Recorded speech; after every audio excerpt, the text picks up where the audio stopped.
Los que han visto la serie estadounidense probablemente no les sea desconocido el nombre de Beck. No es desconocido. Él es, un personaje importante. En la historia, él secuestró un avión y consiguió una gran fortuna, que tiene un El mundo real.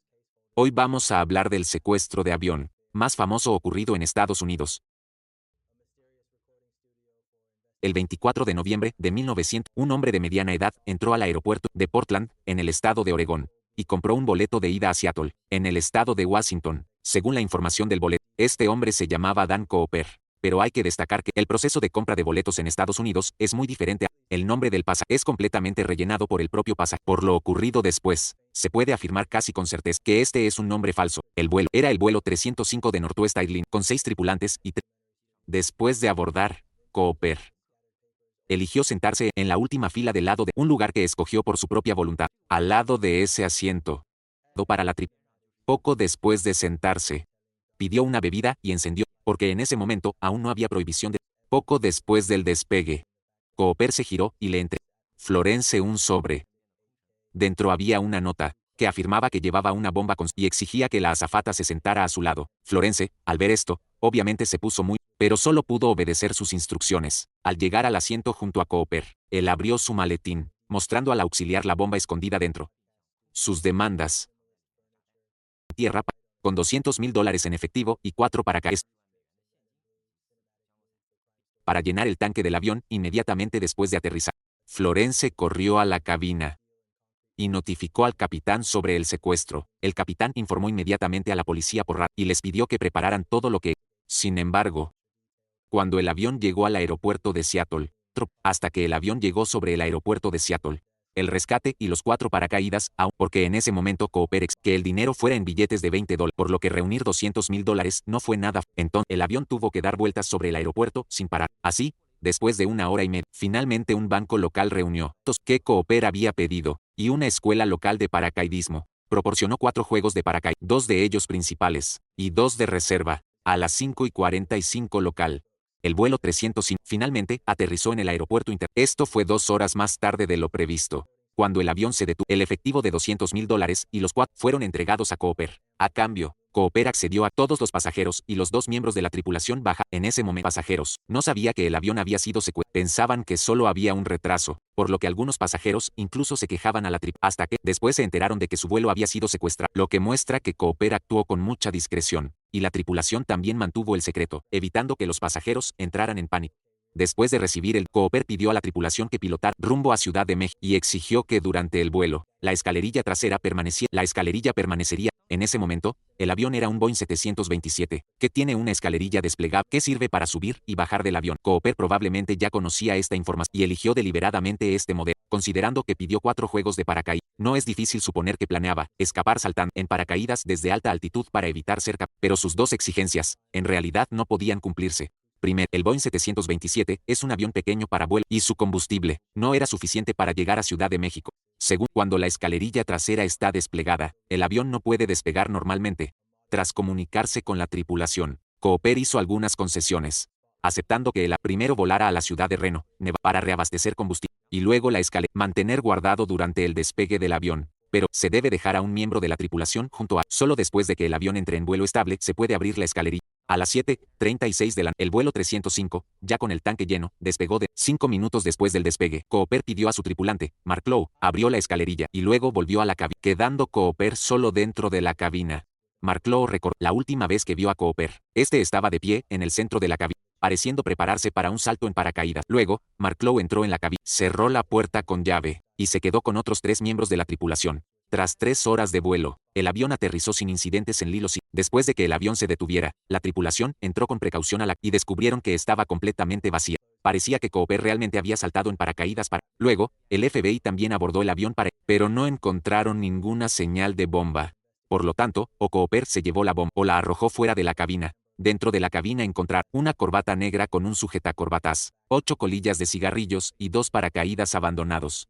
La escalerilla giratoria seguía abierta, y al aterrizar, rozó con el suelo, sufriendo algunos daños. Todos deberían recordar que Cooper pidió 4 paracaídas, pero dejó 2 atrás, es decir, se llevó 2 paracaídas. Se especula que usó uno para saltar, el otro como paracaídas de reserva. O tal vez para guardar el dinero, porque antes Cooper había que le empaquetaran el dinero en una mochila, pero en realidad le dieron un bolso de mano. Por eso se enfadó mucho. Y al final dijo, entonces tendré que pensar en... Tras interrogar a la tripulación, describieron a Cooper como un hombre, cabello negro y ojos marrones, de unos 40 años, vestido con un abrigo oscuro y que llevaba gafas de sol poco después de abordar. Según la descripción, el FBI creó varios retratos robot diferentes. La primera pregunta que debe resolverse en este caso, ¿cuándo exactamente saltó Cooper en paracaídas? Porque él fue la última persona que quedó sola en la cabina. Entonces, nadie vio exactamente cuándo saltó. El salto. Además, 2 cazas escoltaron el vuelo 305 durante, pero como ya era de noche, los pilotos tampoco vieron a Cooper saltar de la cabina. Según el recuerdo de la tripulación, mantuvieron contacto con Cooper a través del teléfono interno del avión. La última llamada ocurrió alrededor de las 8:05. Le preguntaron a Cooper si necesitaba ayuda, pero él la rechazó. Aproximadamente 10 minutos sintieron que el avión experimentó algunas turbulencias, sospechando que fue causado por la caída en paracaídas. Según este testimonio, los oficiales intentaron deducir la posible ubicación y el lugar de aterrizaje. Nuestra historia llega a... Quizás algunos ya hayan notado algunas incongruencias. Por lo descrito antes, Cooper planeó este secuestro con mucha precisión, sin dejar nada a las... Primero, conocía muy bien el tipo de avión y la ruta. Claramente había hecho su tarea con... Al final mantuvo un perfil muy bajo, sin causar pánico entre los demás pasajeros. Además, siempre usó gafas de sol para ocultar su identidad. Pedir 4 juegos de paracaídas probablemente fue para engañar a la policía, haciendo creer que para que no se atrevieran a interferir con los paracaídas. Incluso recuperó la carta que envió a la ciudad vacía, de modo que, aparte de la firma en el boleto, no dejó ninguna nota que pudiera ser rastreada. Finalmente, logró escapar con dinero justo delante de la policía. Pero parece que olvidó un detalle sumamente importante, que es el lugar desde donde saltaría en paracaídas. Solo le pidió a la tripulación el destino del vuelo, pero no especificó la ruta exacta. El piloto le preguntó antes si quería el plan de vuelo, pero él le respondió que solo siguieran el procedimiento. Hay que saber que para saltar en paracaídas, especialmente de noche, desde dónde saltar, a qué altura y dónde aterrizar, son cuestiones cruciales. Era pleno invierno, y Cooper solo llevaba un abrigo normal. Si hubiese caído en un bosque deshabitado, o en un lago, habría sido casi una sentencia de muerte. Pero en el plan de Cooper, parece que este problema fue como si él simplemente eligiera un lugar y luego se lanzara. Basándonos en el posible tiempo de salto proporcionado, se puede deducir la posición del avión en ese momento, y a partir de esa posición, se ha estimado el posible lugar de aterrizaje ubicado en el extremo sur del volcán San Helens, a unos kilómetros al sureste de Ariel, Washington, cerca del lago Melvin. Esta área está cubierta de densos bosques y montañas. Esto hace que la búsqueda sea extremadamente difícil. A pesar de movilizar de policías, al final no se obtuvo ningún resultado. Aunque no se encontró a Cooper, la policía tenía otra pista, el rescate de $200,000 que se llevó. Ese dinero fue retirado del primer banco federal de Seattle antes de entregarlo a Cooper. Los empleados del banco ya habían registrado anticipadamente los números de serie, por eso, cada vez que ese dinero aparezca en el mercado, se podrá rastrear hacia atrás. La policía y la aerolínea ofrecieron una serie de recompensas para seguir la pista de ese dinero, pero ese dinero nunca apareció. Por lo que muchos creen que Cooper murió durante el salto en paracaídas. Hasta aproximadamente 10 años después, un joven llamado Brian Ingram acampaba en una playa al sur de Washington, cuando encontró 3 fajos de billetes por un valor de $5,800. Los padres de Ingram inmediatamente relacionaron esto y reportaron la situación. Tras la comparación, se descubrió que, de los $200,000 que pero lo inesperado fue que la aparición de ese dinero no trajo esperanza sino que añadió más misterio. Primero, el lugar donde apareció el dinero estaba muy lejos del posible punto. Sobre esto, alguien quizá ese efectivo cayó en el río Lewis, luego fue arrastrado al río Columbia, y finalmente llegó a la playa donde fue encontrado. Suena perfecto, ¿verdad? Pero la realidad es que el flujo del río Columbia va en dirección contraria a la que esta teoría, es decir, esa teoría simplemente no puede ser cierta. Además, las ligas que sujetaban el dinero se hicieron experimentos y si hubieran estado sumergidas o expuestas al aire, esas ligas se habrían deteriorado en menos de un año. Ese dinero debió haber estado enterrado en la tierra, lo que evitó que las ligas se dañaran. Entonces, lo más probable, el propio Cooper enterrara el dinero, y luego probablemente olvidara el lugar o por alguna otra razón, esa parte del dinero nunca fue retirada. Por eso, algunos especulan que Cooper sí murió, pero alguien encontró su cuerpo, el saco con el dinero, y entonces sepultaron el cuerpo y el dinero. No está claro si ese dinero apareció allí de forma o si fue causado por alguien, lo que se convirtió en un gran misterio, sin resolver en él. Además, aparte de esos el resto del dinero nunca ha sido encontrado. De hecho, la mayoría de las personas tienden a creer que Cooper murió durante el salto en paracaídas. Esa es la versión porque cuando saltó, el avión atravesaba una tormenta fría, con vientos de hasta 315 kilómetros por hora, y Cooper llevaba ropa ligera. Saltó desde 3.000 metros de altura, en un entorno completamente oscuro, sin poder ver dónde aterrizar, lo cual era fatal. Y lo peor, es que el paracaídas que usó no permitía. El tema de la dirección ya se había. Las 4 mochilas de paracaídas que Cooper tenía provenían de una y la policía sospechaba que Cooper podría querer llevarse a un rehén, porque si se saltara solo necesitaría un paracaídas principal y las 4 mochilas eran justo para 2 personas. Por esa razón, la policía no manipuló los paracaídas. No escogiera un paracaídas. Por supuesto. Él pidió las 4 mochilas de paracaídas a propósito, para crear la ilusión de que podría llevarse a un rehén y así evitar que la policía manipulase los paracaídas. Si eso fue así, tenía una mente, porque Cooper eligió saltar en paracaídas.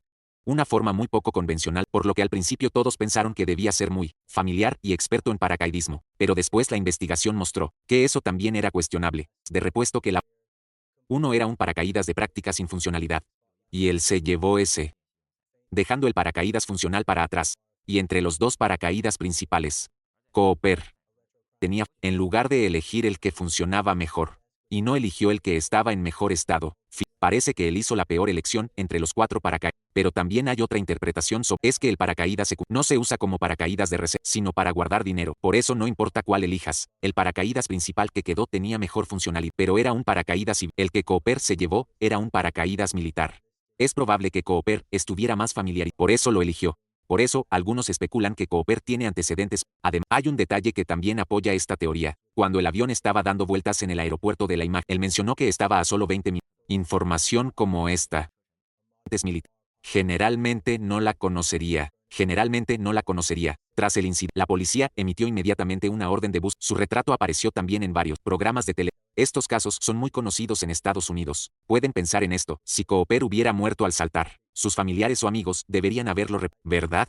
Pero después del caso no hubo ningún reporte de personas desaparecidas similar. Así que esto también parece demostrar indirectamente que Cooper probablemente sobrevivió y volvió a una vida normal. Pero quienes no están de acuerdo dicen, la razón por la que nadie lo reportó es porque Cooper ni siquiera era estadounidense. Los argumentos principales, primero, el nombre Dan Cooper. Puede que muchos se pregunten, ¿por qué ahora lo llaman Don Barrio? En realidad, él usaba el nombre Dan Cooper. Esto en realidad surgió de un malentendido. Un periodista que reportó inicialmente el caso escribió erróneamente Dan Cooper como Don Barrio Cooper, lo que causó muchas personas al citar su artículo lo llamaran Don Barrio Luego, la gente simplemente y no lo corrigió. De todas formas, solo es un hablando de Dan Cooper. Hay que mencionar a un dibujante francés, que publicó un cómic en la misma época. El protagonista se llama Dan Cooper, y es piloto, muy hábil en paracaidismo. Por eso muchos que este nombre viene de ese cómic. Pero el problema, ese cómic en el momento del incidente no fue traducido al inglés, tampoco se vendió en Estados Unidos, pero sí se puede comprar en la zona francófona de Canadá. Así que si el nombre Cooper realmente proviene es muy probable que sea de Canadá. Hay otra prueba que demuestra que Cooper es extranjero. Demanda de rescate pidió que se pagara con moneda estadounidense. Si fuera estadounidense, normalmente solo diría cuánto, sin enfatizar que sea en dólares estadounidenses. Es como si en China escucharas a un secuestrador. Quiero un rescate de 200,000, pagado en yuanes. Suena un poco extraño, ¿verdad?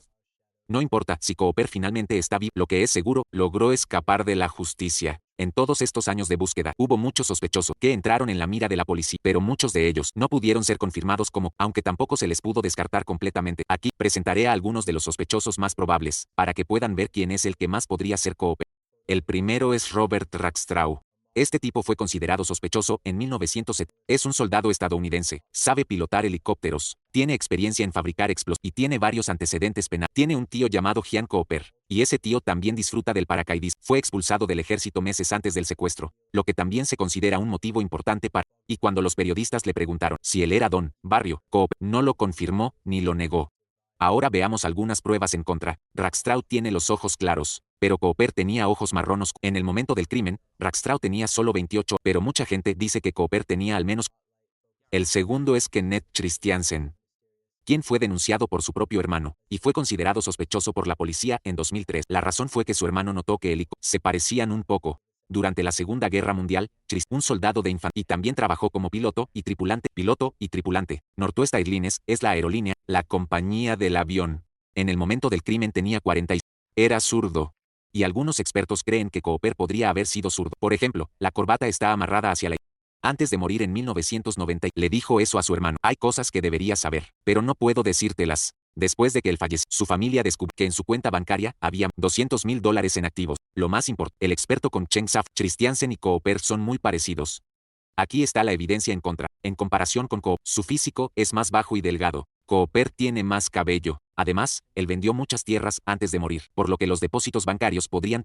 El tercero, Richard McCoy, secuestró un Boeing 727 y escapó por la escalera trasera de la cabina. Debido a que estos dos secuestros son muy similares, se cree que fueron cometidos por la misma persona. Durante el secuestro, usó un alias y amenazó a la tripulación con una granada falsa. Expresó sus demandas mediante notas escritas y dijo a la tripulación que solo estaba bromeando, exactamente las mismas palabras que dijo, y este detalle nunca se había revelado antes. Exigió $500,000 en efectivo y 4 paracaídas. Fue un experto en desactivar bombas y sabía pilotar helicópteros. También era un entusiasta del paracaidismo. Poco después de saltar del avión, fue arrestado por la policía. Finalmente fue sentenciado a 45 años.